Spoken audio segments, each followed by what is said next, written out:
Ça nous a amené des contraintes puisqu'on s'est ramené aussi des sujets de tension que peuvent avoir n'importe quel associé dans une telle aventure. Mais on les a ramenés en famille tout en devant apprendre à les gérer entre nous sans les inclure dans la famille justement.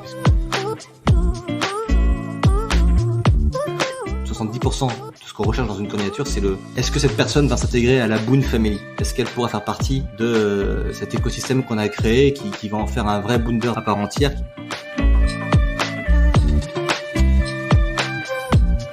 Je suis Pierre L'Hôpitalier, cofondateur de Kaibi, société spécialisée dans le digital et le développement applicatif. Ces 15 dernières années, j'ai eu la chance de rencontrer de nombreux CTOs et talents du monde de l'IT qui le sont devenus. Aujourd'hui, je leur donne la parole et ils nous donnent leur vision.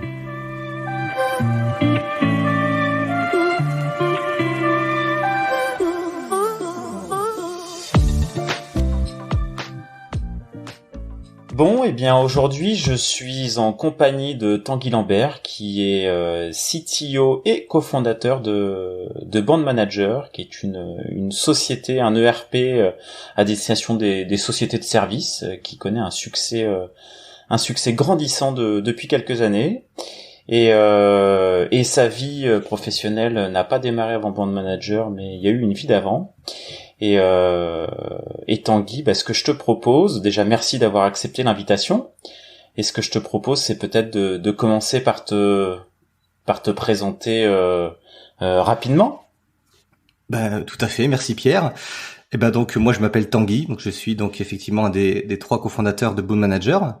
Donc moi j'ai démarré ma vie professionnelle après mon diplôme d'ingénieur en électronique embarquée en tant que consultant en développement embarqué. Donc j'ai commencé par faire de la conception de cartes électroniques et du développement informatique embarqué pendant 2 ans. Et puis ensuite j'ai eu l'opportunité de bifurquer sur le métier de manager commercial dans une grosse ESN en France, où j'ai exercé ce métier également pendant 2 ans, où j'ai donc appris à prospecter, à m'entretenir avec des candidats, des consultants et à les suivre durant leurs prestations comme j'ai pu le faire moi-même auparavant.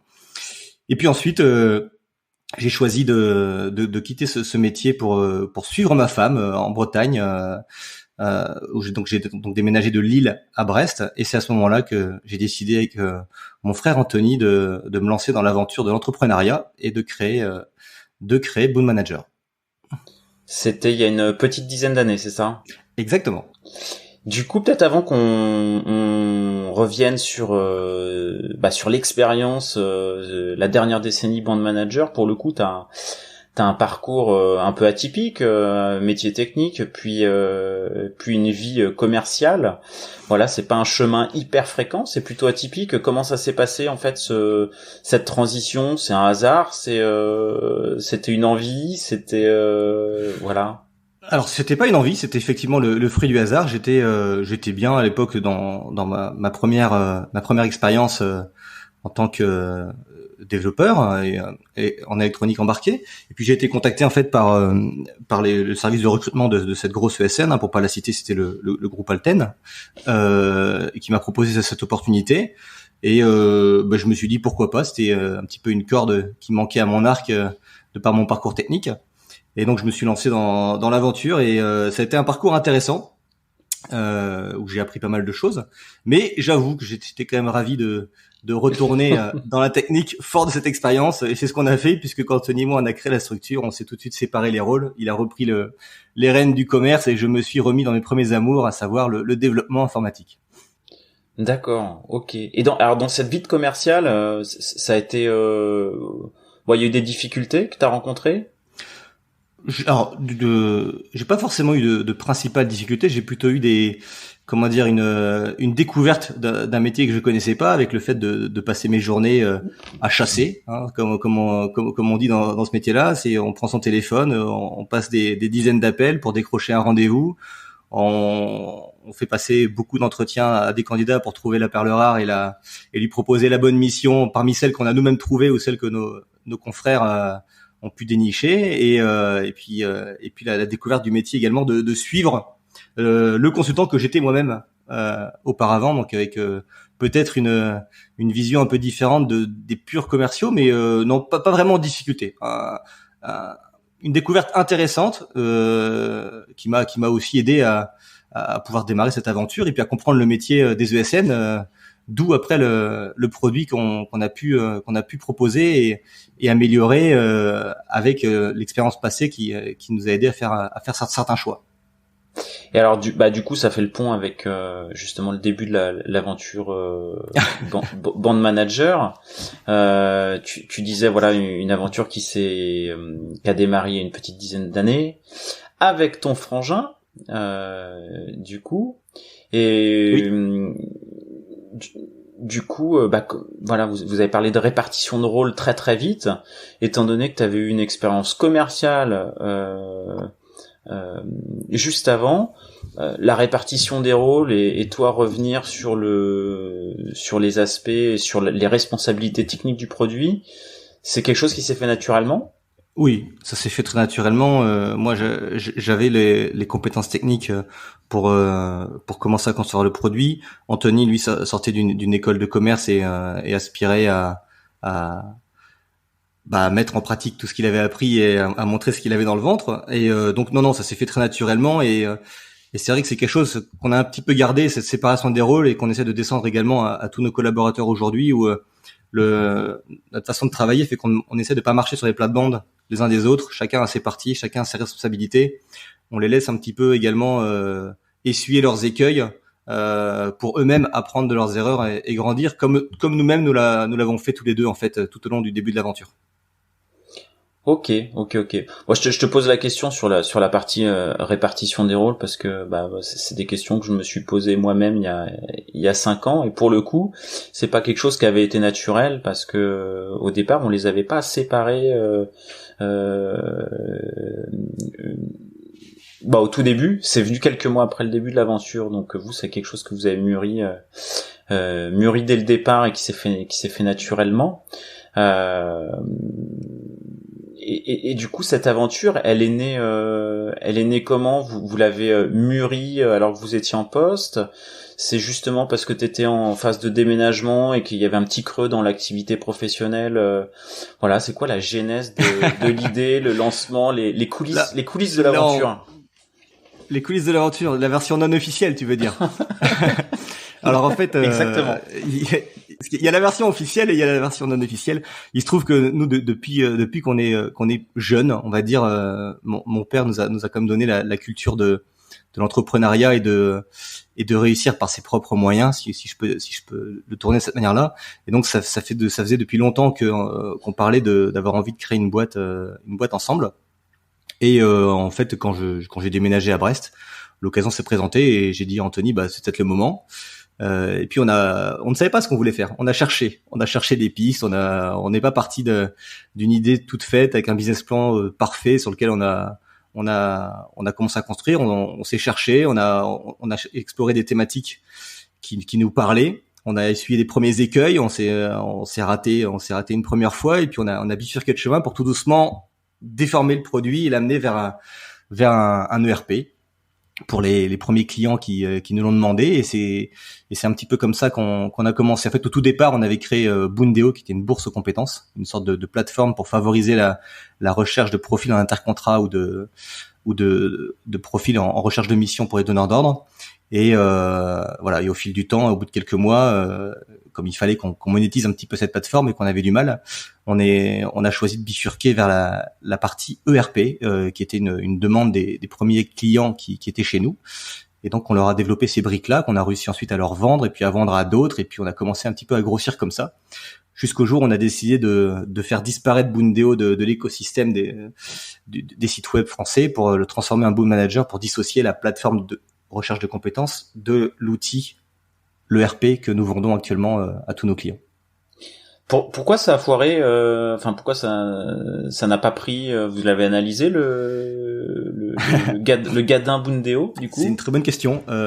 Oui, on a un petit peu analysé le gadin Bundeo. Je pense que ça fait partie des types d'entreprises qui nécessitent de démarrer avec une grosse base de profils pour l'utiliser, un peu comme le font Facebook, LinkedIn, Viadeo ou autres, qui quand on démarre ce produit avec 100, 200, 300 personnes qui vont ramener chacun 10 profils ou 4 besoins, on est loin de couvrir une demande d'un marché assez large pour pouvoir permettre à donner envie à des gens d'y souscrire. Et il se trouve que nous, on n'avait pas non plus au départ les ressources financières pour injecter l'argent qui aurait nécessité d'acquérir plus rapidement cette masse de départ.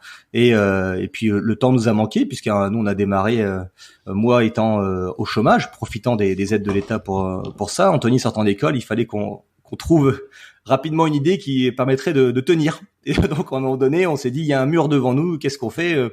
On va le contourner, on ne va pas foncer dedans tête baissée avec le casque, ça ne passera pas. D'accord. Donc du coup, c'est un peu la petite course contre la montre qui a guidé les choix et à se réorienter rapidement vers la version ERP du coup. Voilà, tout à fait. Ok. Et alors du coup, un sujet qui est super intéressant parce que là encore très atypique, une aventure en famille quoi, avec son frangin. C'est à la fois est-ce que ça amène des contraintes, est-ce que ça amène des choses en plus, voilà, de ton point de vue? C'est une bonne question. Ça fait partie des questions que j'ai pas très bien préparées, je pense, celle-là.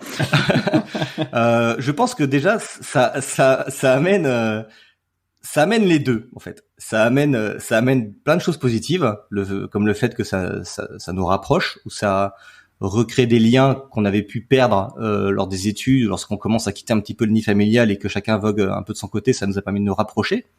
Ça nous a amené des contraintes, puisqu'on s'est ramené des sujets de tension que peuvent avoir n'importe quel associé dans une telle aventure, mais on les a ramenés en famille, tout en devant apprendre à les gérer entre nous sans les inclure dans la famille, justement, puisque nous sommes quand même issus d'une grande famille. On est 5 frères et sœurs chez nous. Donc voilà, les deux, je te dirais, des bonnes et des contraintes également. Ok, quand on a quelque chose à se dire, j'imagine que quand on est associé frangin, on se les dit peut-être différemment, on se les dit de manière peut-être un petit peu plus cash, ça peut monter un peu plus vite dans les tours et redescendre un petit peu plus vite également. Il y a eu des petites engueulades. Je pense que c'est exactement ça. Alors c'est drôle parce que on va peut-être aborder avec ça le sujet suivant, qui est comment Loïc est arrivé lui dans l'aventure. Mais effectivement, Anthony et moi, on a pris dès le début le parti d'être assez cash dans nos échanges, d'autant plus qu'on a commencé à travailler ensemble sans se voir, puisqu'on était moi à Brest, lui à Lille. Donc dès le départ, on a commencé à télétravailler ensemble tous les deux. Et donc on a commencé quelque part à se mettre nos premières règles d'entreprise full remote, où on s'était dit, il faut que tous les deux entre nous, il faut qu'on soit transparent. Et il faut, quand ça va pas, on se le dise tout de suite, et quand ça va, on se le dit aussi tout de suite, parce que même si on se connaît bien et qu'on est frères et sœurs, on pourra pas forcément deviner ce que l'autre pense. Donc oui, on a des échanges qui étaient, parce que avec le temps on en a mûri, on s'est assagi, mais qui au départ étaient effectivement, je pense, peut-être un peu cash, mais on avait l'avantage de savoir aussi quelque part. On se connaissait bien entre frères et sœurs. On avait eu le même genre d'échange quand on était plus jeune, et donc on a eu des échanges cash. On a eu à chaque fois quelque part on s'est mis d'accord aussi sur les choses qu'on voulait faire, sur les choses que l'autre était prêt à faire ou l'autre n'était pas prêt à faire. Donc ça n'a pas été très long en fait pour moi cette période. Il a fallu le temps qu'on trouve un petit peu notre rythme. Surtout, ce qui a vraiment aidé, je pense, et je l'ai déjà dit au début, c'est qu'on a très vite séparé nos rôles, et on a pris le parti tous les deux de pas se marcher dessus. C'est-à-dire que je remettais pas en question comment Anthony entreprenait ses démarches commerciales, même si je n'étais pas forcément d'accord, comme lui il remettait pas en question les choix techniques que j'avais décidé ou comment je le faisais, même si lui n'était pas forcément d'accord. On essayait de garder cette frontière où chacun est sur sa partie pour pas se marcher dessus, et donc rester toujours en bonne entente entre nous deux dans cette aventure, quoi. Et alors du coup, tu dis vous aviez bien séparé les rôles, ça avait l'air d'être le cas. Il y avait quoi qui était en commun?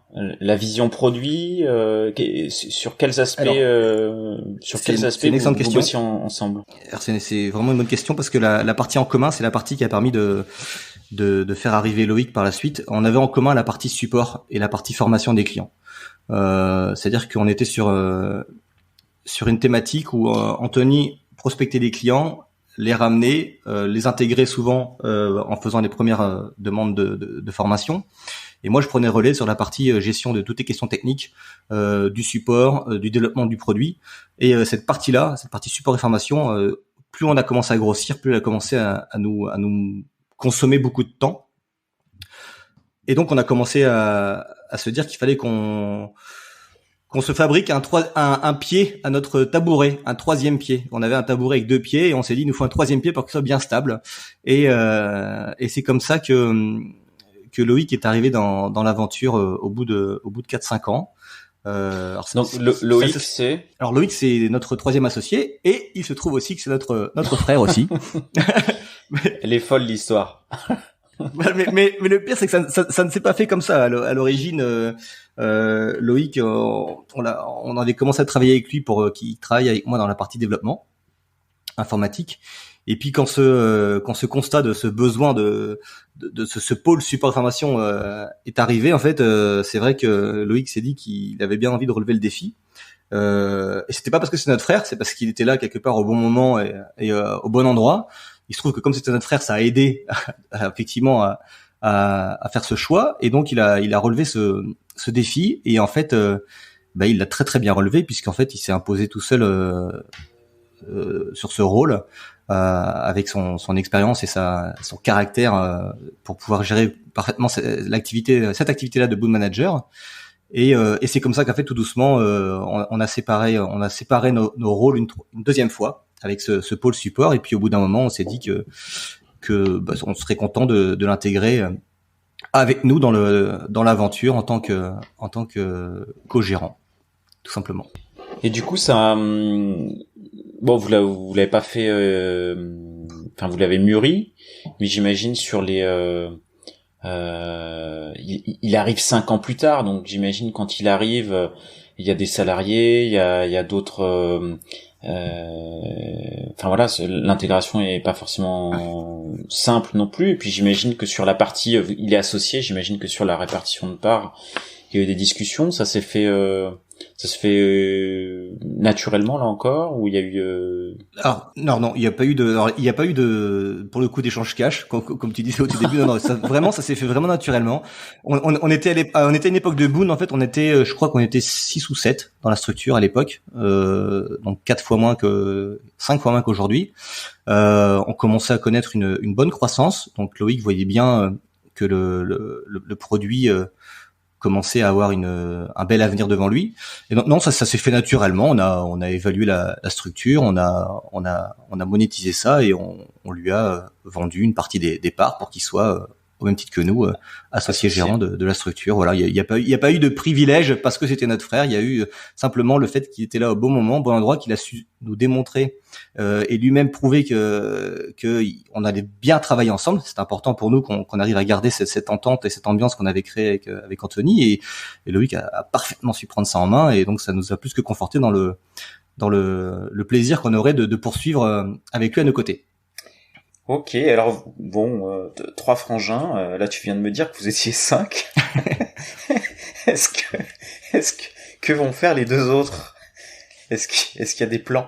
Ah bah après non, pour moi on n'a pas de plan sur d'autant plus que comme je te l'ai dit tout à l'heure, ça s'est fait avec vraiment des concours de circonstances, avec des besoins particuliers à des moments particuliers, et le fait que cette personne-là était présente à ce moment-là. Non, on n'a pas de plan en particulier. Nos autres frères, mon frère et ma sœur ont des parcours différents. Ils sont sur des objectifs de vie aussi différents. Donc voilà, pour le moment il n'y a pas de on n'est pas en train de créer, comment dire, un groupe Lambert co-dirigé que par des Lambert. Ok. Donc donc pour l'instant vous 3 frangins et vous restez 3 frangins. Ok. Moi j'avais envie de revenir du coup sur ton rôle du coup à toi. Ton rôle à toi, c'est la partie technique, c'est la partie dev, c'est la partie produit, enfin réalisation du produit. Bon, il y a 10 ans, tu démarres. En fait, être CTO chez Band Manager, j'imagine que ça veut dire être développeur dans dans ta chambre ou ou ailleurs. Mais aujourd'hui, C'est ça. c'est quoi ton rôle aujourd'hui c'est quoi ton rôle aujourd'hui? Alors mon rôle, c'est aujourd'hui, moi, je gère toute l'équipe technique de Boom Manager. Donc j'ai à peu près 18 personnes, dans mon équipe. Les rôles sont répartis entre les DevOps, les développeurs, front-end ou back-end, les développeurs mobiles, les testeurs et les UX UI designers. Donc moi j'encadre un petit peu tout ça et puis surtout je garde ce que j'ai toujours aimé et ce que j'aime faire, c'est que moi je continue à coder avec mon équipe des évolutions qu'on se répartit entre nous. Je code quasiment à 50% de mon temps. Au même titre que n'importe lequel de mes collabs dans l'équipe pour faire évoluer le produit. J'ai toujours gardé cette partie-là qui me plaît, quoi, tout simplement. Aujourd'hui, avec une équipe d'une petite vingtaine de personnes, t'arrives à consacrer 50% de ton temps au développement. Exactement. Et oui, c'est vrai que vu comment tu le dis, ça peut paraître étonnant, mais non, c'est la réalité. J'ai pris très vite le parti, parce que mon équipe est celle qui a grossi le plus vite.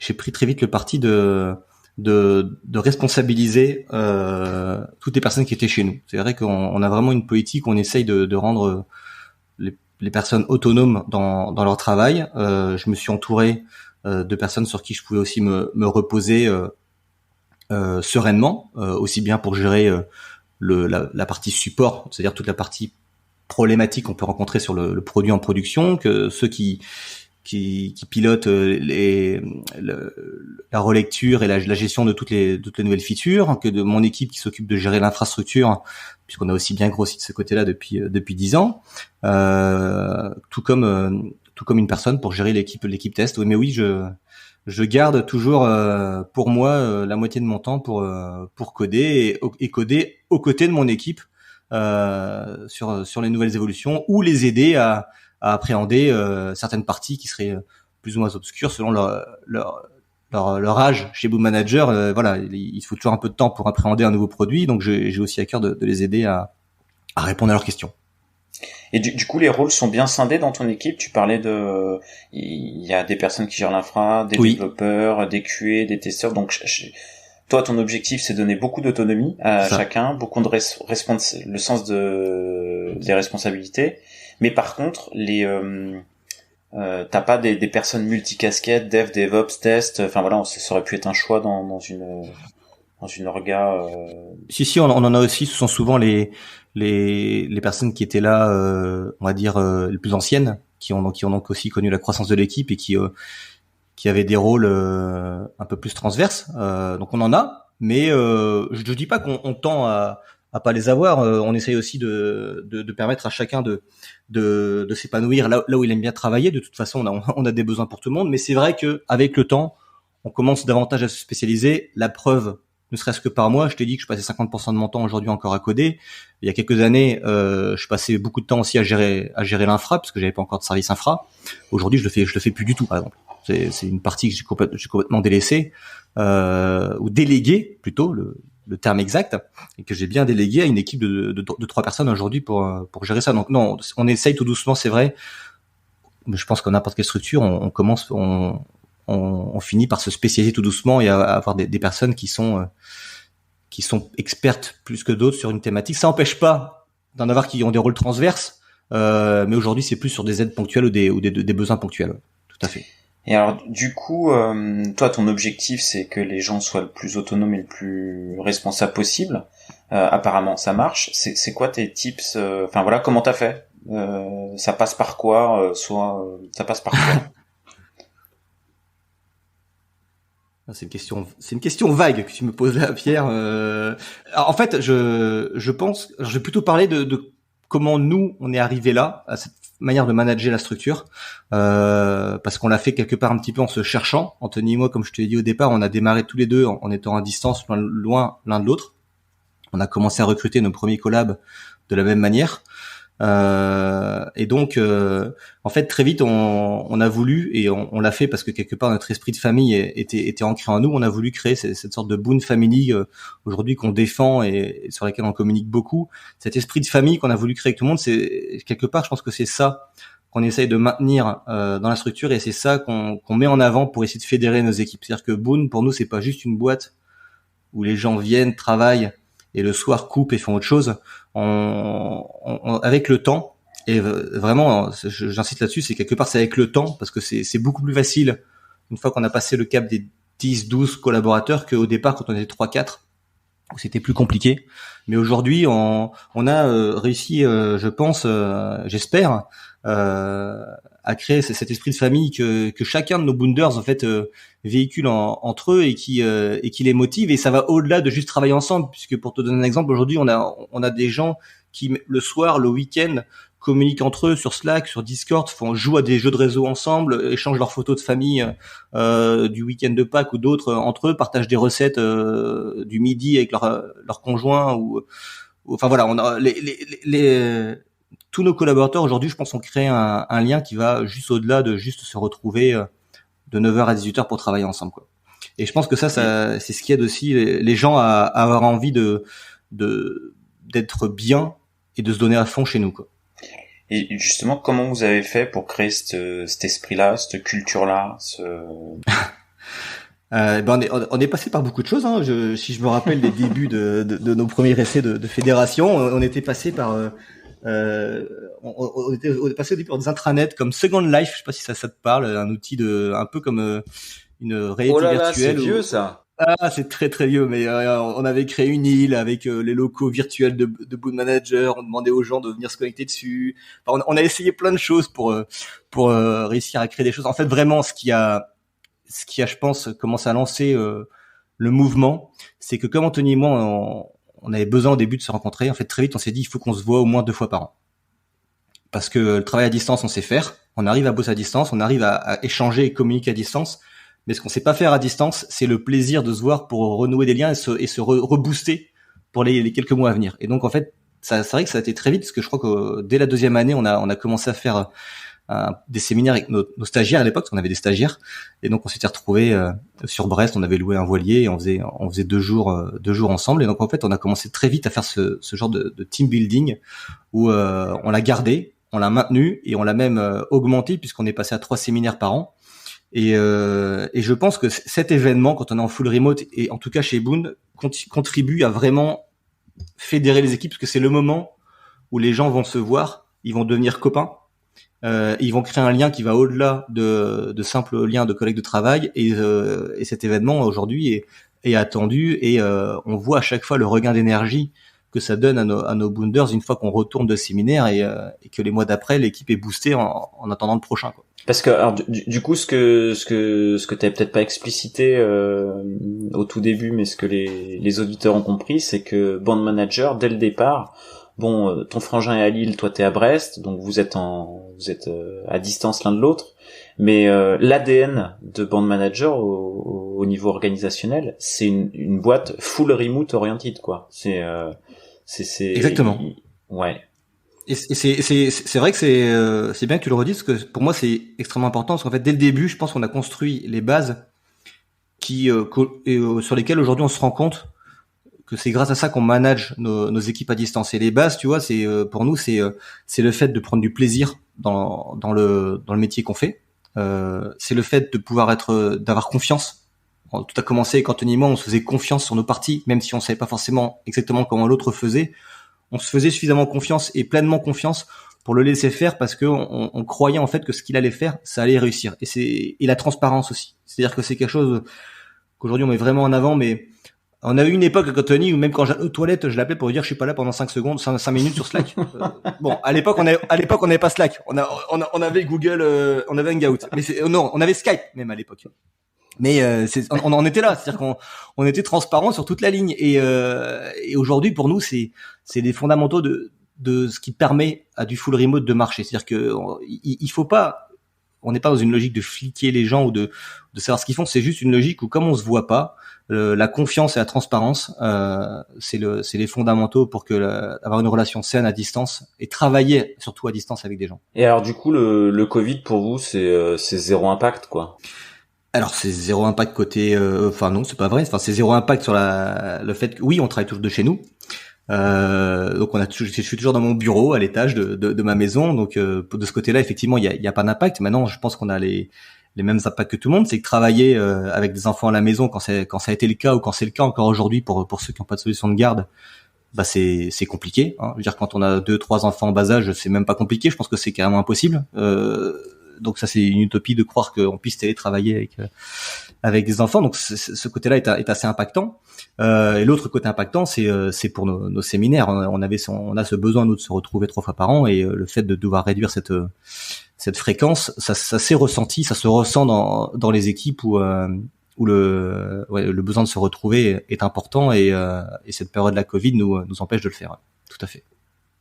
Ah, donc du coup, vous qui étiez une boîte full remote, finalement, un an après, avec ces contraintes qu'a apporté le Covid et les confinements, ouais, toi, tu vois une désorganisation dans ton organisation, alors que vous étiez déjà en full remote, quoi. Bah, on voit une désorganisation, oui, c'est-à-dire que déjà aujourd'hui, on avait au début des règles au départ qui étaient quand on fait une réunion, quand on est entre boonders, il n'y a pas d'enfants dans la pièce. Cette règle-là, on a dû mettre un petit peu une croix dessus temporairement. C'est compliqué pour certains, et je le comprends. La période n'aide pas, et une désorganisation parce que quelque part, cet esprit de famille, cet esprit d'entreprise que nous avons, on arrive à l'entretenir parce qu'on est capable aussi de se retrouver, de se voir, de passer des bons moments, de partager autre chose que juste de travailler, et que avec ces contraintes qu'on a aujourd'hui, on fait que travailler, et on n'a plus ça. Au même titre que quelque part, les personnes aujourd'hui, les autres personnes en France ne peuvent pas aussi voir, ou ne pouvaient pas voir leurs amis sortir avec un petit peu des libertés réduites, et qui peinent en télétravail. Ce qui est important lorsqu'on veut bien télétravailler, c'est d'avoir une vie sociale à côté qui est riche, parce que rester tout le temps enfermé chez soi, c'est pas possible. Il faut avoir une vie sociale riche. Donc oui, un confinement et la période Covid détruit un petit peu cette vie sociale, et donc pénalise, je pense, fortement la capacité des gens à bien télétravailler. Et ça donne même, je pense, une mauvaise image du télétravail. C'est-à-dire que à la base, nous, on prône une belle image du télétravail, et le confinement n'aide pas à valoriser cette image. Ok. Et du coup, vous avez réussi à contourner, à trouver des choses pour recréer un peu des événements, de la socialisation, de la culture. Vous avez contourné le problème, ou vous subissez? Alors non, on subit pas. Nous, ça fait déjà des années qu'on a mis en place des choses pour nous aider à garder le contact et à tenir le fait d'être à distance. Donc en fait, on a conservé ce qu'on avait mis en place. On l'a peut-être un petit peu accéléré ou accentué durant le confinement de l'année dernière. Mais par exemple, aujourd'hui, on a des boonders on fait du yoga à distance, on fait du fitness à distance, à une époque, on jouait au tarot à distance, on fait des jeux vidéo en réseau à distance pour ceux qui veulent. Enfin, voilà, quelque part, les boonders s'organisent pour créer des thématiques, et puis ceux qui ont envie d'y participer, ils viennent, et on arrive effectivement à créer comme ça des événements régulièrement, toutes les semaines, selon les envies de chacun. Donc on l'a gardé. Je pense que selon l'année passée, on a un petit peu accéléré la partie fitness, CrossFit, qu'on a même ouvert quelque part aux extérieurs. Mais voilà, non, on avait déjà des outils en place, et qu'on a maintenu, surtout qu'on a maintenu en fait durant cette période-là, qu'on n'a pas changé, quoi. Je vais changer de thématique. On a peu parlé encore des enjeux techniques du produit. Voilà, est-ce qu'il y a eu des gros chantiers ces dernières années? Est-ce qu'il y a des gros chantiers à venir qui vont mobiliser les énergies et qui vont être un peu stratégiques? Alors oui, on a eu des grosses évolutions techniques, puisque on a démarré de la feuille blanche, on a eu 1 client, 2 clients, 10 clients. Aujourd'hui, on a 750 clients. On traite à l'heure actuelle, je crois, c'est à peu près plus de 5 millions de requêtes par jour sur l'outil. On génère plus de 60 gigas de logs à la journée. Donc oui, on a des enjeux qui ont grossi avec le temps. On a subi plusieurs évolutions. La première, quand on est passé de Boondeo à Boon Manager, qu'on a commencé à scinder l'ancienne interface vers l'interface de Boon Manager pour la scinder de cette plateforme de recherche de compétences. Et récemment, on a également depuis 5 ans, d'où le gros recrutement qu'on a fait dans mon équipe, on a également migré la version, ce qu'on appelle nous la version 6, que les clients utilisaient depuis 5-6 ans. On l'a fait migrer par mes équipes pour passer sur cette nouvelle version où on a vraiment scindé le back, donc la réponse que nos serveurs offrent lorsqu'on les appelle, avec le front, c'est-à-dire l'interface graphique que voient les utilisateurs. On a vraiment scindé ces deux parties pour les décorréler et proposer deux moteurs puissants pour pouvoir nous aider justement à développer le produit sur l'avenir. Et je dis bien développer le moteur, c'est-à-dire que ça a été aussi un besoin de nous permettre, grâce à cette nouvelle migration, de pouvoir recruter davantage de monde et de les faire travailler sur un même produit. Chose qui était un peu plus compliquée au début avec le code issu de mes premiers développements, qui devenaient compliqués à maintenir lorsqu'une équipe commence à grandir et qu'on commence à scinder la partie front, la partie back, la partie test. Donc on a à un moment donné, on s'est posé, on a fait le choix de redévelopper cet outil sur de bonnes bases pour pouvoir nous permettre d'une part de répondre à la croissance de Boon Manager et d'autre part de répondre également à la croissance interne de mon équipe pour pouvoir toujours permettre aux collaborateurs de travailler ensemble sur un produit qui pouvait être facilement exploitable en full remote et par diverses personnes et divers profils différents. Donc oui, ça on a attaqué ce chantier qui est quasiment terminé puisqu'on va bientôt couper la version 6, la version précédente de Boon Manager, et imposer la nouvelle version. Et les chantiers à venir aujourd'hui sont surtout côté infra. On a des beaux chantiers côté infra puisque Boon Manager connaît un beau succès. On signe de plus en plus de clients, on a de plus en plus d'exploitation de nos outils, et donc aujourd'hui on a des chantiers sur comment pérenniser l'infra, comment la faire grossir, comment la scaler pour qu'elle puisse également supporter cette croissance facilement, comment garantir à nos clients plus de sécurité sur nos serveurs. Enfin voilà, on est maintenant sur un temps qui va être dédié à la croissance côté infrastructure de Boon Manager, après avoir vécu la croissance côté applicatif. Et les choix, ils sont déjà faits,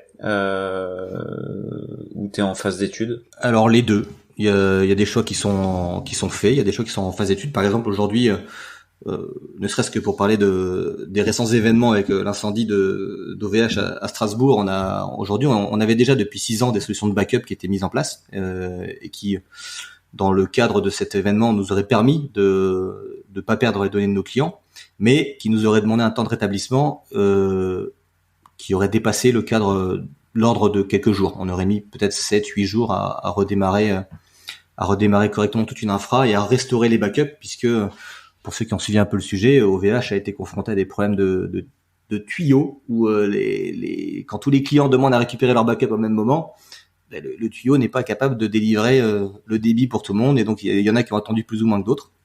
Donc je pense qu'on aurait été dans ce cas-là, où on aurait mis du temps à récupérer Vous hébergez chez OVH justement, ou? Alors nous on est hébergé chez OVH. Aujourd'hui on a un data center qui est hébergé à Roubaix, donc c'est notre private cloud. On a des backups qui sont à Gravelines. Et là la solution qu'on va mettre en place c'est quasiment le mois prochain, je pense, le mois d'après, c'est on va souscrire à l'offre Zerto. Donc c'est une offre, en fait, on est hébergé chez OVH sur l'offre Dedicated Cloud, qui est une offre sous VMware, et on peut avec cette offre-là bénéficier de Zerto, en fait, où en fait on va commander un private cloud équivalent, mais dans une autre zone géographique, en Allemagne ou autre part, et on va synchroniser en temps réel tout le parc informatique qu'on a aujourd'hui. On va le doubler en temps réel sur ce nouveau data center, ce qui fait que si le premier vient à cramer ou à disparaître, on peut switcher en quelques, je vais pas dire quelques heures, parce que ce serait peut-être trop, mais en une heure et demie ou deux, on peut switcher sur ce nouveau private cloud en ayant perdu peut-être 5 minutes ou peut-être 10 minutes de données avant crash de nos clients. Donc ça, c'est quelque chose, ce qu'on appelle un PRA. C'est quelque chose sur lequel on planche pour le déployer rapidement. Ouais. D'accord. Il y avait d'autres options, d'autres choix qui étaient à l'étude et que vous avez écartés, et pourquoi? En fait, on a des choix on a toujours le choix de nos backups qui nous permettent de rétablir les données, mais qui quelque part demanderont le temps nécessaire à reconstruire l'infrastructure autre part, récupérer ces backups et les insérer dans cette nouvelle infra, en sachant que nos backups sont des backups journaliers. Ça veut dire que si un crash a lieu un jour à 18h, les backups datent de la veille. D'accord. Donc nos clients perdent une journée de données. Donc oui, on a d'autres choix. Nous, pour le moment, on part sur ce choix de doubler l'infra, donc de doubler même doubler un peu plus le coût de l'infra pour pouvoir avoir davantage de sécurité sans pour autant se retirer nos backups. On n'est pas fou.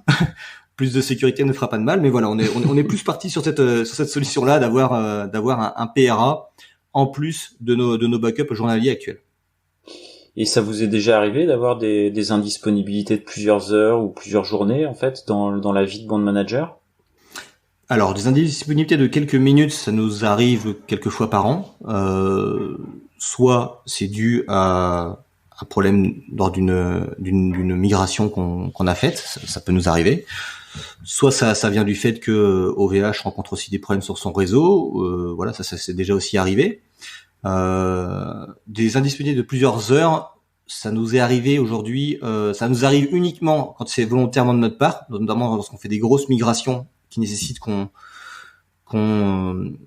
fasse évoluer toutes les bases de données de nos clients. Et en général, ces migrations-là nous imposent de mettre en stand-by Bond Manager pendant le temps que les BDD migrent. Et donc, le timing dépend du volume de données à faire migrer. Donc, ça nous est déjà arrivé une ou deux fois de rendre indispo Bond Manager pour ces raisons-là. Sinon, en vrai, indispo de plusieurs heures, non. On a eu une fois le problème pour un problème de facturation qu'on a réglé, sur lequel on a demandé des garanties auprès d'OVH, mais c'est tout. C'est la seule fois en 10 ans où on a eu ce type de problème. Ok. Donc, non, très peu d'indispo en moyenne. Ok. Tu parlais de sécurité. Bon, j'imagine tu parlais de sécurité de sauvegarde des données, mais également il y a l'aspect sécurité intrusion qui peut être un sujet. C'est quelque chose que vous adressez comment chez Bond Manager? Déjà tous nos services. Alors chez nous on a trois parties en gros. On a la partie production sur laquelle nos clients travaillent. On a la partie pré-production sur laquelle mes équipes de test travaillent pour tester les développements en pré-prod, qui est une recopie de la production sans les données des clients, avec nos bases de test pour vérifier que ça marchera en production. Et on a le réseau dédié à toute mon équipe technique pour qu'ils puissent eux faire le développement et travailler. Et sur ces trois réseaux-là, on a mis en place des VPN pour y accéder. C'est l'étape de base. Toutes les connexions serveurs se font par des clés SSH privées. Tous les ports autres que les ports nécessaires au trafic internet, au trafic web sont coupés. Donc oui, on est comment dire, on est aux aguets de comment constamment améliorer la sécurité de Bond Manager. Et là, je te parlais uniquement de la partie, ce qui ne se voit pas sur comment accéder à l'outil. Après, il y a l'interface web sur laquelle les clients se connectent, qui peut également être sujette à des failles de sécurité sur laquelle on a travaillé. On travaille beaucoup à surveiller ça en proposant des systèmes pour de double authentification, des systèmes pour verrouiller des comptes qui auraient trop de tentatives de connexion erronées. On a mis en place récemment un CSRF de requêtes qui est envoyé qui varie entre chaque requête pour permettre d'éviter des usurpations d'identité sur un poste. Enfin, voilà, on essaye effectivement de répondre à ces questions du mieux qu'on peut. Et en tout cas, j'ai mon équipe infra avec Mickaël du côté de la sécurité qui reste aux aguets, qui reste en veille de tout ce qui il faut qu'on mette à jour sur nos systèmes actuels, et de ce qu'il faut qu'on ait connaissance pour améliorer ce qu'on n'a pas encore fait. Ok, bon, ce que t'as pas encore fait. Ça répond à ta question. Ouais. Ce que t'as pas encore fait, j'imagine que on va pas en parler. Si, on peut. Non, j'ai pas. Typiquement aujourd'hui, une demande qu'on a parfois, c'est de mettre un WAF, chose qu'aujourd'hui on n'a pas encore fait parce que les solutions qu'on teste à l'heure actuelle nous font perdre 20% de performance sur notre trafic et sur notre capacité de réponse aux API. et qu'on a ce dilemme avec les clients de dire est-ce qu'on met en place le WAF le WAF, est-ce que tu peux préciser pour certains auditeurs le WAF, c'est un pare-feu applicatif qui permet de rajouter une couche de protection qui va aller analyser chaque requête, vérifier qu'elle répond à un formalisme qui répond aux règles OWASP, les règles éditées pour répondre aux normes de sécurité web. Voilà, aujourd'hui on est dans ce débat-là de ce WAF. Ça veut pas dire qu'on n'a pas fait de sécurité, on l'a fait aujourd'hui au niveau plus bas dans nos outils, dans nos services. Mais voilà, on a des demandes pour mettre ça en place et c'est des choses sur lesquelles aujourd'hui on n'est pas encore conforté, puisque nos premières études nous font dire qu'on va devoir privilégier à un moment donné la performance versus la mise en place du WAF, quoi. Voilà. Ok. Donc encore des chantiers de ce point de vue-là, quoi. Exactement. Donc on a aussi des pistes, mais pour le moment on les creuse. Je ne peux pas en dire plus. On est dans l'étude des différentes solutions possibles. Ça marche. Et sur la partie refonte de la partie front que tu as évoquée, vous êtes parti sur quel stack technique, pourquoi? Alors on est parti sur Ember.js. Pourquoi? Parce que en fait c'est une bonne question. C'était pour le choix s'est fait surtout pour ne pas essuyer les mêmes écueils qu'on a eu sur le bac, où le bac on est reparti de la feuille blanche avec un framework que nous avons choisi qui s'appelle Fat Free Framework, sur lequel on a recodé toutes les briques logicielles et métiers de Boot Manager, qui ont demandé beaucoup de temps, qui ont demandé beaucoup de concertation et d'architecture entre nous pour faire les bons choix techniques, pour garantir de pouvoir y travailler à nombreux plus tard dessus. Et sur le front, on a voulu faire un choix différent. On a choisi Ember qui prévit ces conventions over configuration, qui quelque part à l'opposé d'Angular impose une manière de coder, une manière de structurer le code. Et ça nous a vachement aidé en fait à faire que les équipes se mettent dans le développement front, puisqu'une grosse partie de la façon de coder était imposée par le framework. Et donc c'est en ça que Ember nous a beaucoup aidé, je trouve, moi, à développer un front-end en full remote avec nos équipes. Ok. Et côté back, tu disais l'architecture et la stack, c'est du PHP. C'est du PHP, MariaDB, on a du Node.js également qui tourne. Et après on a toute la stack classique, on a du RabbitMQ, on a du Solar. On pourrait rentrer dans le détail si tu veux, mais voilà, on a voici déjà les gros mécanismes qu'on utilise. On a Elasticsearch aussi, enfin les gros mécanismes qu'on utilise pour gérer toute la partie back de l'outil. Ok. Et l'objectif, c'est d'avoir une couche d'API que vous laissez ouverte vers l'extérieur pour qu'il y ait une communauté de développeurs qui puissent se connecter, se plugger, rajouter des services. C'est quoi votre vision produit? Exactement. Notre vision aujourd'hui, c'est un panel, un dictionnaire d'API qu'on met accessible sur notre support, sur lequel n'importe quel développeur peut se connecter et qui utilise toutes les API que nous-mêmes on utilise pour notre front Ember. C'est-à-dire que n'importe qui pourrait développer son propre front, on utilise les mêmes API. Et c'est vraiment un choix qu'on a fait de proposer toutes ces API ouvertes, et ça permet effectivement à nos clients ou à nos partenaires de développer des solutions d'intégration. Donc pour ça, on a différentes manières. C'est soit les clients peuvent développer des apps dans notre marketplace. On a un marketplace sur lequel n'importe qui peut développer une application pour son propre usage ou pour l'ouvrir à d'autres utilisateurs. Mais avec nos API, ils peuvent aussi faire des développements en back office chez eux, qui s'authentifient, font leur traitement approprié, mettent à jour Boon s'il y en a besoin. Voilà, on veut vraiment effectivement orienter nos clients vers l'usage de nos API, qui sont des API REST, tout simplement. Ok. Et du coup, moi, j'ai une petite question sur ta vision du produit. D'un point de vue fonctionnel, à 1 an, 2 ans, 3 ans, est-ce qu'il y a des gros chantiers, des grosses évolutions que vous souhaitez apporter? Alors, tu rentres dans les dessous de nos échanges là. Alors oui, on va plutôt parler de choses qui nous font rêver, parce que je peux te parler de plein d'évols qu'on est en train de planifier pour les 6 mois, les 8 mois à venir. Donc ouais. Prise une par une, c'est pas forcément ça qui va être intéressant, mais c'est vrai que à long terme, ce qu'on vise aujourd'hui et ce qu'on aimerait développer, c'est le fait de rendre Boon plus intelligent. c'est la capacité d'aider les clients à prendre les bonnes décisions au bon moment.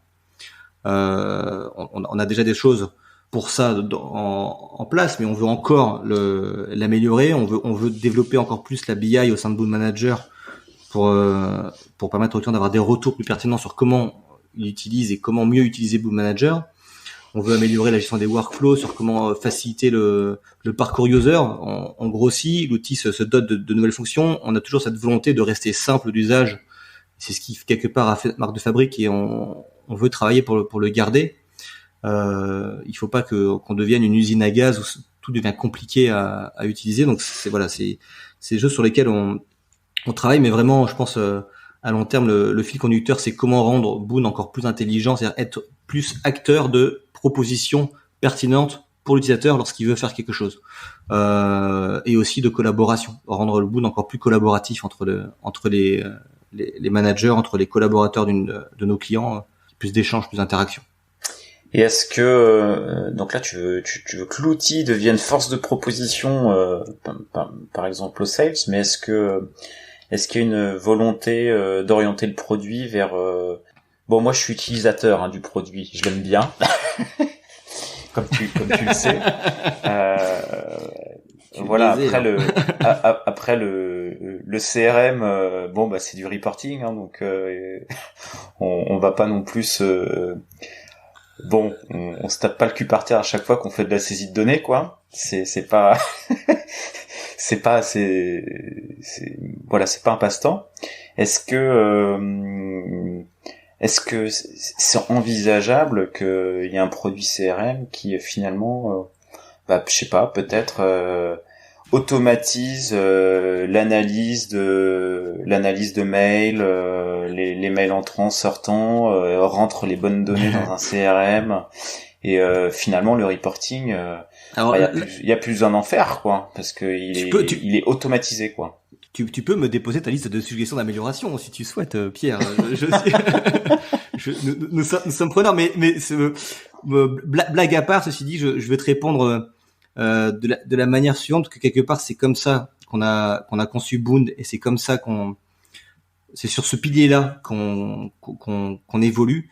C'est que nous, Boon, on le fait évoluer par rapport à tout ce que nos clients ont besoin. C'est-à-dire qu'effectivement, on essaie d'être proactif avec Anthony et Loïc en réfléchissant à des choses auxquelles nos clients ne nous parlent pas, pour essayer d'identifier vers quoi on voudrait aller.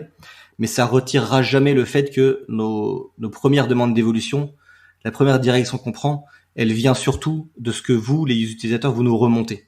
Et qu'aujourd'hui, on a aussi un gros travail en interne, avec notre PO notamment, de recenser toutes les évols qui sont demandées par les différents clients, voire même les prospects, de les regrouper par thématique et se dire, tiens, cette thématique-là, elle est intéressante, on devrait aller vers ça, parce qu'on a peut-être 300 personnes qui ont demandé la même chose. Donc la réponse à ta question est que s'il y a des évolutions qui sont pertinentes pour vous, je ne peux que vous inviter à les déposer sur notre outil, parce qu'on a un outil dédié à la prise en note de ces suggestions, pour que justement on puisse les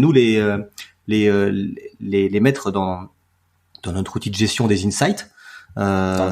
Exactement. En fait, on utilise Product Board en l'occurrence pour gérer qui est un très bon produit pour gérer nos insights et notre roadmap. Et il nous permet vraiment de catégoriser les évolutions déposées par les clients par force, par l'impact qu'ils auront sur les users, par le nombre de personnes concernées, par l'effort de développement qui va être demandé pour le faire, et donc tout doucement de choisir qu'est-ce qu'on livre, quoi, quand, à quel moment, à quel mois de l'année, selon les périodes plus ou moins chargées. Donc on s'en sert vraiment pour ça, et donc je ne peux qu'inviter les users à déposer des demandes ou à venir, renforcer celles qui sont déjà existantes et qui sont pertinentes pour vous, pour leur donner du poids, et qu'elles remontent à notre PO qui s'occupe de les prioriser. C'est vraiment notre ADN ça. Ouais. Donc une approche super pragmatique, plutôt agile, c'est les clients qui vous remontent, et la vision produit que vous avez aujourd'hui pour dans 2 ans, elle peut en être changée en fonction de. Oui, parce que tu vois, Loïc qui gère le service support, fait un point toutes les semaines avec nos Boon Coach. Durant ce point, on en profite pour remonter les choses qui manquent sur l'outil, qui sont identifiées. Les commerciaux, les Boon ambassadeurs font pareil avec Anthony, et nous on se sert de ces remontées plus de celles qui sont faites sur notre outil pour ensuite échanger, les mettre en insight et les prioriser selon la pertinence et l'importance de ces évolutions. Donc oui, c'est notre ADN, on évolue avec nos clients. Nos clients font évoluer Bund plutôt. Et alors du coup, j'avais une petite question parce qu'avec ça m'amène une question sur les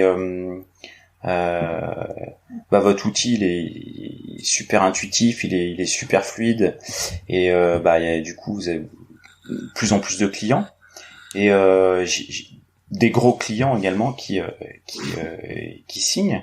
Est-ce que c'est des gros clients qui viendraient avec est-ce que ça oriente vos choix de développement ou pas en fait? Alors nous on donne de l'importance à tous les clients. Il faut savoir aujourd'hui qu'on a vraiment on a à cœur il n'y a pas de mauvaise suggestion. Il y a des suggestions qui sont plus ou moins pertinentes selon combien de personnes elles vont concerner ou le gain qu'elles vont apporter à l'outil. Mais pour répondre à ta question sur nos gros clients, on a la chance aujourd'hui chez Bund Manager de pas être dépendant. C'est-à-dire qu'on n'a pas cette dépendance financière où 40% de notre CA serait dédié à un client. Aujourd'hui, notre plus gros client pèse moins de 4% de notre chiffre d'affaires.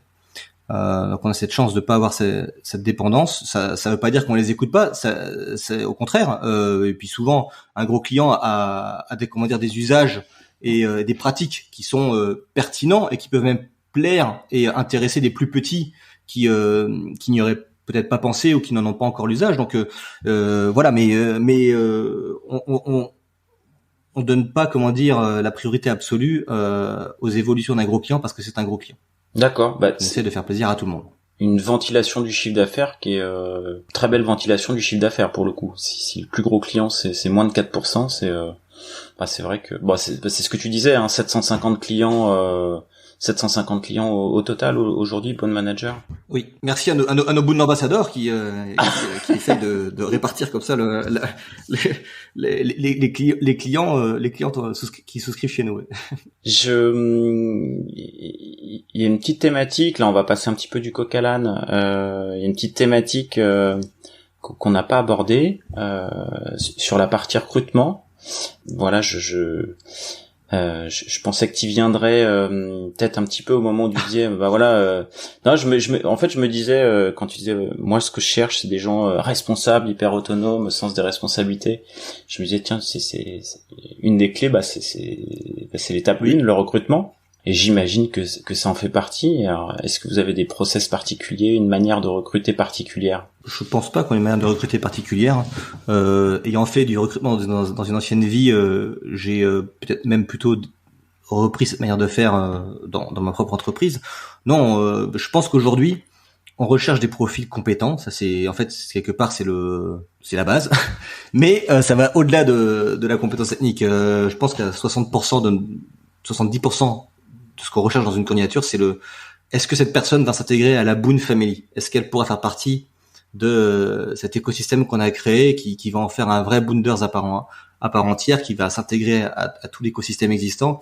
On a cette envie aussi d'avoir des gens qui, quand ils vont se retrouver, ils vont passer des bons moments ensemble. Quand ils vont travailler ensemble, ils vont être capables d'échanger correctement. Ils vont savoir se supporter, accepter les caractères des uns et les caractères des autres. Mais oui, mais la réalité c'est ça, c'est qu'en télétravail, quand on se voit pas, il faut savoir jongler avec les caractères et les façons de communiquer de chacun. Et cette chose-là est importante à nos yeux, donc fait partie de ce qu'on essaie d'évaluer durant nos entretiens, durant nos échanges. Mais ce qu'on cherche aussi, c'est quelque part, c'est des personnes qui sont dans nos valeurs, c'est-à-dire des personnes qui sont autonomes, qui sont des bons vivants, qui sont des personnes en qui dégagent de la confiance, en qui on sent qu'on pourra avoir confiance, des personnes qui sont transparentes, qui sont capables de parler de tout, de leurs problèmes, de leurs joies, de leur facilement, parce que travailler à distance, ça veut dire connaître les gens. Et ça veut dire, il faut être capable de tout se dire quand on est à distance, et donc faut savoir être transparent, parce que sinon c'est comme ça que se créent des incompréhensions, des suspicions, que se crée une mauvaise entente, une mauvaise ambiance. Donc c'est ce côté-là aussi qu'on cherche dans nos recrutements, mais non, pas de process particulier. Aujourd'hui, dans mon équipe, par exemple, ça commence par déjà un CV, une lettre de motivation qui passe Une lettre de la barre de motivation. motivation. Tu reçois des lettres de motivation, toi? Eh ben, pour être tout à fait franc avec toi, aujourd'hui, je ne regarde même pas les CV où j'ai pas de lettre de motivation. Encore une fois, on veut ressentir chez les gens qui postulent, des gens qui ont envie d'intégrer on intègre un Boonders, quoi. On intègre une personne qui va rentrer dans la famille Boond. Sa lettre, elle permet déjà de base de poser le contexte et de voir si on sent que ça va aller. Tu vois, pour moi, ça fait partie c'est un vrai process, quoi. Ne pas ouvrir un CV qui n'a pas de lettre de motivation.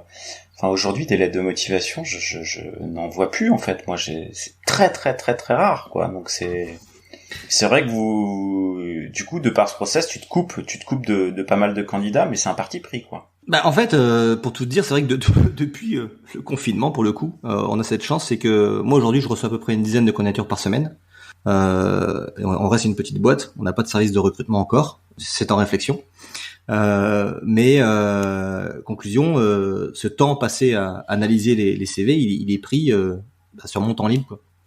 Donc le tri, voilà, il est fait. Quand j'ai 10 CV et que j'en ai 2 qui m'ont fait une belle lettre, déjà je passe du temps à étudier ces deux-là, qui vont ensuite avoir un entretien. Si jamais le CV quand même répond à nos critères, qui vont avoir un test technique suivi d'un autre entretien avec mon directeur technique. Et voilà, voilà. Après, ça reste un process classique, hein, de 2 entretiens, voire 3 plus un test. On va pas réinventer la roue, quoi. J'allais te poser la question si tu étais sujet au stress, s'il y avait eu des moments dans ces 10 dernières années où il y avait eu des grosses, peut-être des nuits blanches ou et comment tu les avais gérées? Alors, j'ai eu plusieurs phases. Il y a eu la gestion de mon stress quand j'étais tout seul avec Anthony, et où effectivement j'ai eu des belles nuits blanches. Mais honnêtement, déjà d'une, je me rappelle plus beaucoup, donc c'est qu'il n'y a pas dû en avoir tant que ça. Donc c'est plutôt une bonne nouvelle. Et surtout depuis que maintenant mon équipe a grossi et que je me suis bien entouré, j'avoue que mon stress est beaucoup plus facile à gérer aujourd'hui, puisque j'ai la chance de m'être entouré de personnes sur qui j'arrive à bien déléguer, en fait.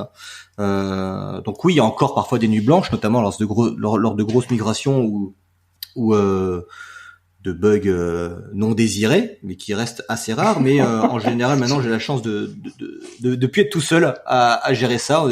Encore une fois, j'ai les bonnes personnes autour de moi pour m'aider à gérer ces incidents. Et donc, ce stress, quelque part, il est vite dilué, surtout que on est une équipe assez soudée, et donc cette gestion de cet incident, elle devient même agréable, j'ai envie de te dire, parce que je trouve qu'on en sort à chaque fois renforcé dans nos liens, où chacun, dans ces moments de stress, arrive à trouver la bonne place au bon moment par rapport à la tâche qu'il a à gérer, et apporte quelque chose à l'équipe qui gère cette urgence. Donc pour moi, c'est plutôt aujourd'hui une gestion du stress qui est agréable.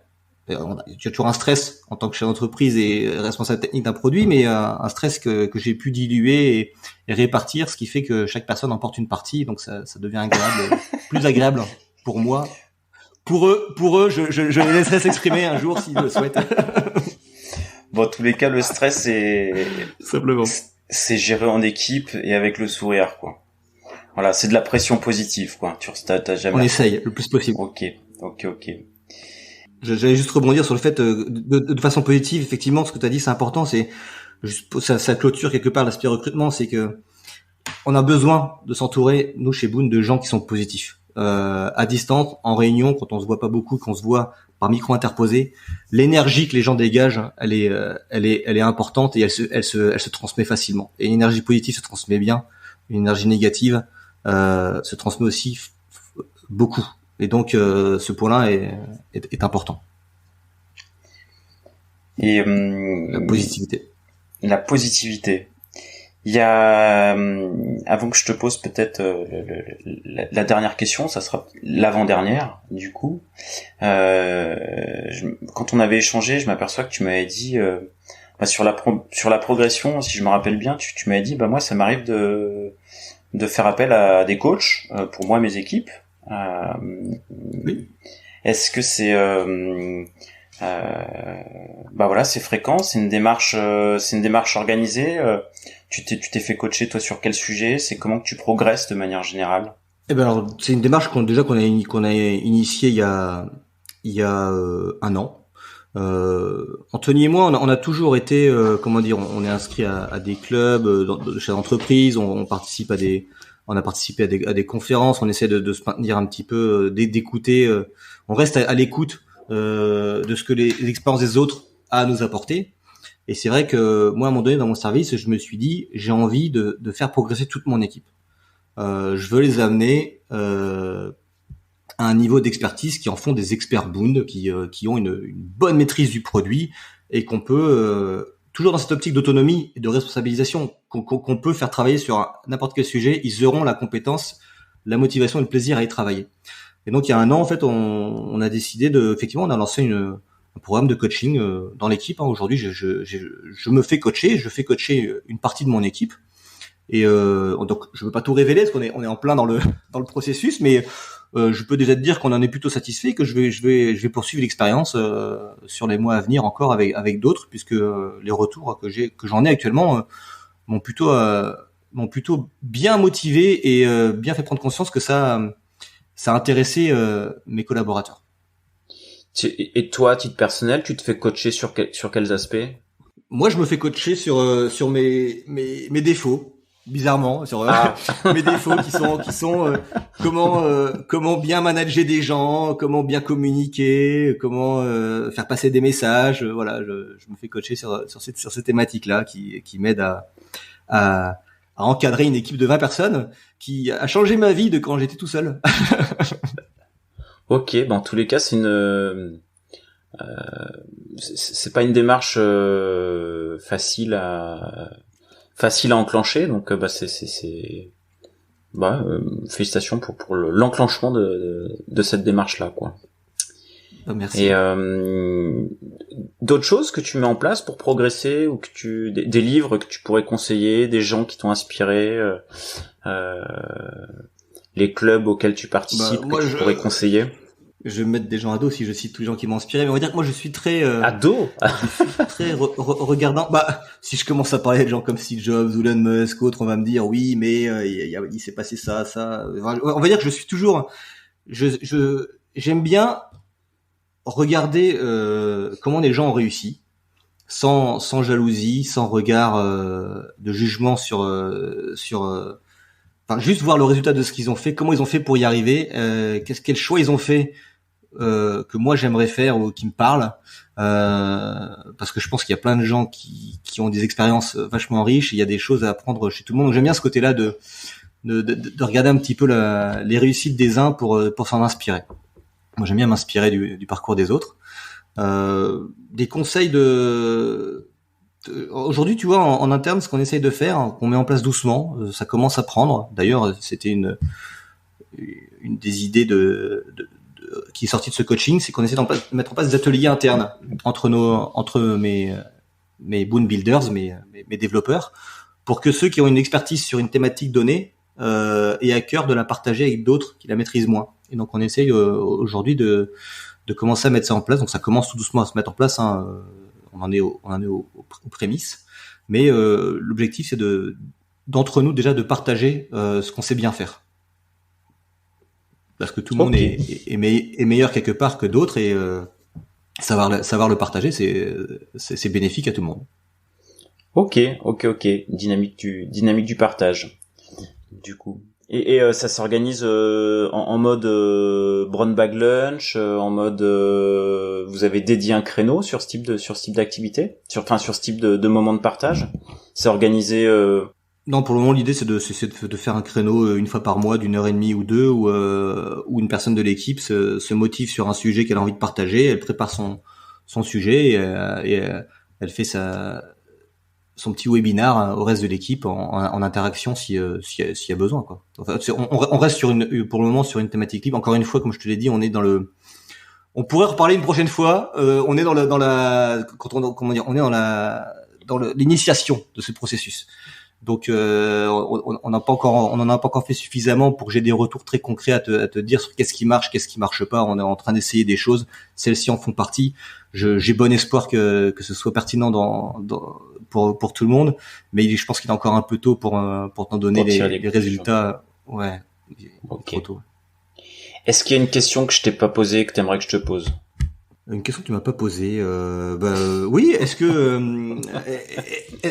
que vous êtes content de votre investissement sur Bond Manager? Bah écoute, très content, très content. Effectivement, c'est un choix qu'on a fait nous depuis 5 ans et qu'on ne regrette pas. Loin de là. Voilà. Et c'est aussi pour ça que qu'on vous a contacté et voilà pour témoigner pour voilà dans le cadre de cet échange. Je t'aurais pas contacté si on n'avait pas été satisfait quoi. Voilà. Clairement. Non, c'est un chouette produit. C'est un chouette produit, une chouette évolution et une très très belle aventure. Et je vous souhaite de chouettes années à venir avec les autres frangins du coup. Merci Pierre. Je te remercie à toi et de ton temps et puis je te dis à très bientôt. Merci beaucoup Pierre, merci pour cet échange et puis oui, à très bientôt. Salut.